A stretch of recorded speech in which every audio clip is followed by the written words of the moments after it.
Nos seus receptores, a voz da profecia que saúda seus ouvintes, desejando-lhes as preciosas bênçãos de Deus. Deus perdoa e salva. Este é o tema da palestra de hoje. Para apresentá-lo, aqui está Roberto Conrad Filho. Vamos chamá-lo Antônio em nossa história de hoje. Era jovem, saudável, campeão de luta livre, inteligente. Morava em uma de nossas grandes cidades. Na turbulência da vida citadina, onde os valores morais muitas vezes são trocados por falsos valores e onde impera a lei da selva, Antônio foi influenciado pelas más companhias que o conduziram ao submundo do vício e do crime organizado. Começou a experimentar tóxicos e entorpecentes e logo aprendeu que para obtê-los necessitava dinheiro. Trabalho não tinha, pois no submundo não há empregados, há escravos. Escravos de vícios, escravos do mal, escravos dos homens.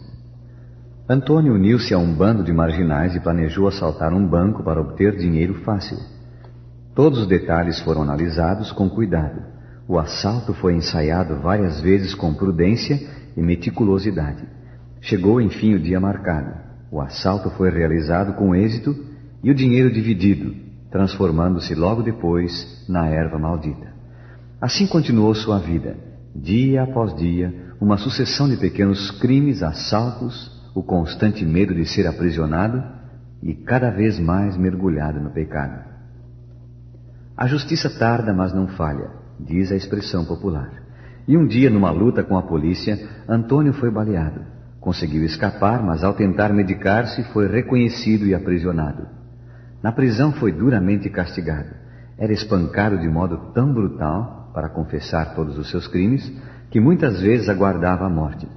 Numa ocasião em que foi severamente fustigado a cacetetes, ficou caído no chão da prisão como morto. Naquela circunstância terrível, pela primeira vez em sua vida, pensou sobre Cristo ao ouvir o carcereiro dizer-lhe: "Isto ocorreu com você porque você não presta, nem Cristo poderia melhorá-lo." Antônio começou a pensar: quem é Cristo? Se ele existe, será que me ama e me conhece? E se ele existe, por que não me ajuda agora? Teve então um pensamento estranho e disse: se Cristo existe, que ele me liberte dessa prisão até tal dia e tal hora. Neste meio tempo, Antônio foi julgado e condenado a quase 40 anos de prisão.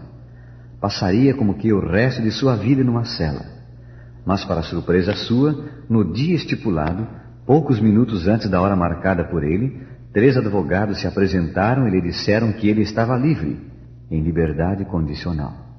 Antônio pensou: Cristo existe e me ama.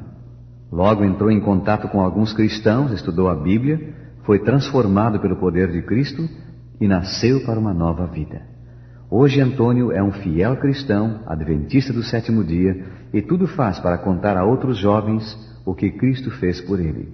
Quando lhe perguntam: como se sente quanto ao seu passado? Ele logo responde: fui um grande pecador, mas hoje sou filho de Deus. Esta é uma história real, ocorrida em nossos dias. Conheço pessoalmente o Antônio e sei que é um cristão verdadeiro. Sua vida religiosa atual é uma revelação clara do que Deus pode fazer e fará por todos os pecadores que desejarem ser perdoados. O que é o perdão de Deus? Como é obtido? O que o pecador deve fazer para ser perdoado? A palavra perdão, como usada na Bíblia, é a tradução de 3 palavras hebraicas e 2 gregas usadas frequentemente para significar a ideia de se libertar alguém da culpa e das consequências de suas atitudes errôneas e restaurar essa pessoa ao perfeito relacionamento que existia antes da ofensa. Dentro do contexto geral da doutrina do perdão, encontramos a inexplicável graça de Deus justificando e reconciliando o pecador gratuitamente e restaurando-o ao relacionamento ideal de Filho de Deus, como se jamais houvesse pecado. O perdão bíblico implica necessariamente em uma ofensa cometida contra aquele que oferece o perdão, na base do arrependimento do ofensor. Quem necessita do perdão divino? As Escrituras afirmam que todos nós pecamos contra Deus e que diante dele permanecemos condenados à morte. Há, porém, uma possibilidade de escapar da morte, é o divino perdão que é concedido na base do arrependimento. São Pedro assim se expressou no dia do Pentecostes: arrependei-vos para a remissão dos vossos pecados. Atos 2, 38. No capítulo 3, 19, ele também afirmou: arrependei-vos, pois, e convertei-vos para que sejam cancelados os vossos pecados. Deus nos perdoa não porque seja obrigado a perdoar o pecador culpado, mas porque nos ama. O pecado merece a punição e o castigo, mas perdão é a manifestação da misericórdia e da graça de Deus. O salário do pecado é a morte, mas o perdão e a reconciliação são o dom gratuito de Deus, isto é, a vida eterna. Deus está sempre pronto a perdoar porque Ele é o Deus da graça e da misericórdia. Neemias, no Velho Testamento, chama-o de Deus perdoador, capítulo 9, 17. Daniel refere-se a ele como aquele a quem pertence a misericórdia e o perdão, Daniel 9, verso 9. Um dos textos mais expressivos sobre o perdão no Velho Testamento é Êxodo 34, 6 e 7. O Senhor, Senhor Deus, compassivo, clemente e longânimo, e grande em misericórdia e fidelidade, que guarda a misericórdia em 1000 gerações, que perdoa a iniquidade, a transgressão e o pecado. Que quadro de Deus nos dá a Bíblia! Um Deus que perdoa o pecado e a iniquidade.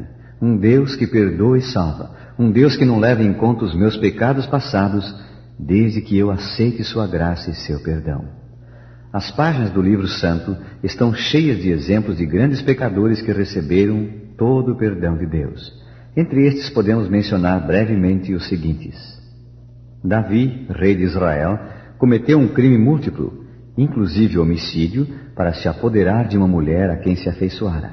Censurado pelo profeta Natã, reconheceu sua culpa, confessou tudo a Deus, arrependeu-se e foi plenamente perdoado.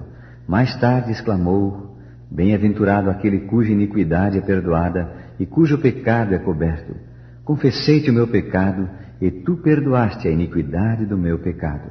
Salmo 32, 1 e 5. O apóstolo São Pedro, durante 3 anos e meio, caminhou com Cristo, mas fracassou nos momentos de agonia do Mestre, chegando a negá-lo 3 vezes. Também foi perdoado após a ressurreição e teve um reencontro com o amor de Deus e com ele próprio. Zaqueu era publicano, cobrador de impostos. Era ladrão e ficara rico à custa de impostos cobrados ilicitamente. Um encontro com Cristo bastou para que ele se arrependesse de todo o mal praticado e, após confessar sua culpa e tomar a decisão de servir a Deus, ouviu dos lábios do Mestre as palavras: hoje houve salvação nesta casa, porque o Filho do Homem veio buscar e salvar o perdido. São Lucas 19, 9 e 10. O ladrão pendente na cruz ao lado de Cristo não teve tempo de restituir o que roubara, nem oportunidade de ir ao templo oferecer uma prece em favor de seus pecados. Ali mesmo, ao crer no Salvador, ouviu a mais maravilhosa sentença jamais concedida a um criminoso: na verdade te digo hoje, estarás comigo no paraíso. São Lucas 23, 43. Para a mulher adúltera que merecia a morte porque era culpada de graves pecados, Jesus ofereceu o perdão dizendo-lhe: vai, não peques mais. Sim, rádio ouvinte, servimos ao Deus que perdoa e salva, o Deus que está sempre pronto a perdoar, o Deus que deseja afastar os nossos pecados para tão longe de nós como distante está o Oriente do Ocidente. Mas Deus não somente perdoa e salva, Ele também esquece e para sempre os nossos pecados. Lemos em Jeremias 31, 34, perdoarei as suas iniquidades e dos seus pecados jamais me lembrarei. Ele também afirma: eu mesmo sou o que apago as tuas transgressões por amor de mim e dos teus pecados não me lembro. Isaías 43, 25. Deus perdoa e esquece. E para esquecer, o que fazer com os nossos pecados? O profeta responde: Deus tornará a ter compaixão de nós, pisará aos pés as nossas iniquidades e lançará os nossos pecados nas profundezas do mar. Miqueias 7:19. Hoje, ao sentirmos a manifestação amorável da graça perdoadora em nossa vida, ergamos a voz em louvores e aleluias ao nosso Deus, porque fomos perdoados e agora somos seus filhos. Pecador outrora fui, porém, graça eu encontrei em Jesus. Deu-me francamente vi assim, quanta paz perdão produz. Há um novo nome lá na glória, e é o meu, assim o meu. Níveis anjos cantam essa história. O pródigo volveu, pois há um novo nome lá na glória. É o meu, assim o meu, pois que fui perdoado e sou ao céu levado, lá morar eu vou. Ouvem a Voz da Profecia, programa da Denominação dos Adventistas. E ouça-nos de novo, sintonizando com esta emissora na semana que vem, neste dia e hora ou no tempo indicado ao terminar este programa. O Senhor te abençoe e te guarde. O Senhor faça resplandecer o seu rosto sobre ti e tenha misericórdia de ti. O Senhor sobre ti levante o seu rosto e te dê a paz.